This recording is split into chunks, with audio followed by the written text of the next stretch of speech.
Bom, eu acho que ele é, sim, um cara à altura. É outra função, claro, é outra coisa. Provavelmente, se pegar agora elenco do Flamengo, se tiver um jogo daqui a pouco e o Gerson tá fora, quem normalmente o substitui, que é outra característica também, é o Luiz Araújo. O Gerson ele joga um meia que joga pela direita na maioria dos jogos, e quando não tem o Gerson, ou quando tem que trazer o Gerson para o meio, porque não tem o De La Cruz, por exemplo, o Felipe coloca o Luiz Araújo ali na direita, coloca um atacante, né? Ele muda um pouquinho a característica do time, mas naquela posição, quem joga é o Luiz Araújo.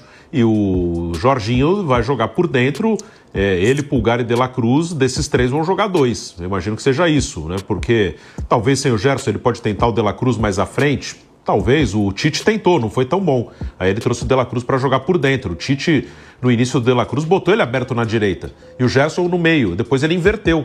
Aí encaixou melhor. O De La Cruz ficou mais à vontade, jogando pelo meio, e o Gerson mais à vontade pela direita. Então ele pode tentar. O De La Cruz na seleção já jogou aberto, só que agora ele está mais velho e com algumas lesões. Então, no Flamengo, onde ele foi um pouco melhor, foi por dentro. Então, a princípio, Pulgar, Jorginho e De La Cruz, desses três jogam dois. E na posição que o Gerson joga normalmente, jogaria Luiz Araújo, imaginando se fosse um jogo daqui a pouco. Mas o Jorginho é um cara de um nível bem alto, é um cara que fica sempre a dúvida quando tem a mudança da Europa para cá, como é que esse cara tá, como ele vai se adaptar, mas ele tem muita qualidade, não é um cara que está se machucando tanto, então é um cara que eu imagino que vai jogar muito bem no Flamengo, posições diferentes, mas o Flamengo traz um jogador de muita qualidade no meio-campo, um cara que dá para jogar muito bem no Flamengo. Na seleção, o Gerson, com certeza ele pesou isso, ele sabe que na Rússia ele não será tão visto, as pessoas não vão pedir a convocação dele se ele estiver jogando muito bem na Rússia, ele vai ficar meio esquecido. O Luiz Henrique mesmo, que era do Botafogo, está no Zenit. Luiz Henrique jogou bem na seleção. Luiz Henrique aproveitou bem as oportunidades. Também trocou o técnico, né? Não é mais o Dorival, que foi o técnico que o Luiz Henrique que deu oportunidade a ele. Mas se o Luiz Henrique estivesse no Botafogo, talvez ele estivesse aí nessa seleção agora, porque ele aproveitou as chances. Mas tem uma coisa, né? Ele pesou, ele acha que ganhar mais para ele é mais interessante, eu respeito, e como você lembrou, eu faria isso, até porque você é herói e vilão do dia para a noite, seja no clube ou na seleção. Então, sim, vão gostar de mim, vão me reconhecer como um grande jogador se eu estiver ganhando. Se eu estiver perdendo, vão me xingar, então eu vou ganhar meu dinheiro. Mas ele teve uma oportunidade, está tendo, de trabalhar com o Ancelotti. Ele jogou um jogo com o Ancelotti e vai jogar outro terça-feira. Se ele agradou o Ancelotti vai chamar ele. Não sei qual é a opinião do Ancelotti sobre o Gerson. Eu acho que o Ancelotti nem conhecia o Gerson. Eu acho que o Gerson talvez tenha entrado ali acho que a lista foi feita ali meio dividida, né? O Ancelotti, com alguns, usou a base que já vinha sendo convocada, o Rodrigo Caetano e o Juan levaram ali, esses aqui vinham sendo convocados, a última lista foi essa, e aí ele começa a observar, agora ele começa a observar alguns atletas que ele não conhecia. Eu imagino que o Gerson ele não conhecia, se conhecia muito pouco. Acho que ele não tinha uma opinião tão forte, tão assim clara sobre o Gerson. Ele está conhecendo agora. Ele vinha jogando com o Dorival, até por isso eu acho que ele manteve o Gerson para o jogo do Equador. E agora eu não sei qual é a opinião dele sobre o Gerson. Vamos ver se ele vai ser mantido na terça, eu acho que sim. Então, se ele agradou o Ancelotti vai chamar de novo. Ele teve a chance de trabalhar com o atual técnico aí da seleção. Se não agradou, se o Ancelotti achou, tanto faz, pode ser esse, pode ser outro, aí ele perde espaço. Mas acho que seleção depende muito da opinião que o técnico agora tem sobre ele depois de um período de treinos e 2 jogos, né, que vai ter o segundo na terça-feira.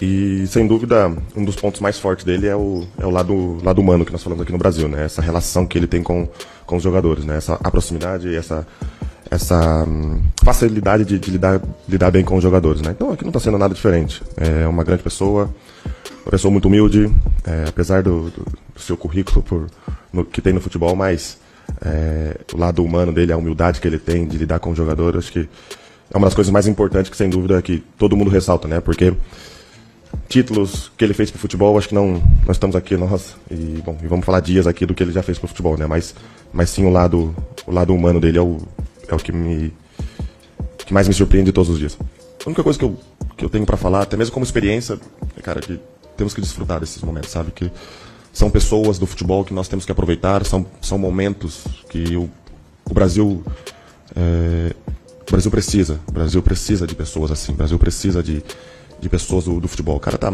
mais de não sei quantos anos, ele contou um pouco conta da história dele, começou acho que em 92 no futebol. Então, não só nós, jogadores, vocês também, jornalistas, sem dúvida, povo brasileiro, futebol brasileiro, diretores, times, equipes brasileiras, vamos aproveitar, cara. Vamos aproveitar porque são pessoas assim que fortalecem o futebol. Não só o Brasil, mas todos os países do mundo necessitam de pessoas assim. Mas já que nós temos a oportunidade de ter uma pessoa desse nível, vamos aproveitar, vamos dar o respeito, como todos os treinadores que passaram aqui, e vamos desfrutar do momento, porque sem dúvida é uma grande figura, um dos ícones do futebol mundial. Vocês sabem que Lucas Paquetá é o substituto ideal de Gerson, né? Talvez a única opção de mercado que realmente seja um nível acima do Gerson. Impossível pro Flamengo contratar, ó. Na verdade, nenhuma opção seria melhor que ele. A única questão é que o Paquetá pode a qualquer momento ser banido do futebol. O julgamento do Paquetá deve ser remarcado pro próximo mês ou pra agosto. Cabe ao Flamengo saber se vale a pena esperar. Mas a questão é que dentro de campo, encaixe de time, polivalência, nenhum jogador é melhor que o Paquetá pra isso no Flamengo. Sem contar a identificação com a torcida. Um jogador que tá com seu mental e seu psicológico totalmente abalado depois de tantos problemas judiciais. Tecnicamente, um jogador do primeiro escalão. Tecnicamente, é um jogador que, se não tivesse todos esses problemas de julgamento, estaria no Manchester City. Tinha sido vendido há 2 anos atrás. Paquetá é um jogador, um primor técnico, um craque mundial. O Flamengo é a casa do Paquetá, a identificação que ele tem com essa torcida é inacreditável. O Flamengo ele teria a calmaria para reencontrar o seu grande futebol e jogar a Copa do Mundo de 2026. Paquetá no Flamengo seria um encontro perfeito, só que acima de tudo tem que contar com a sorte.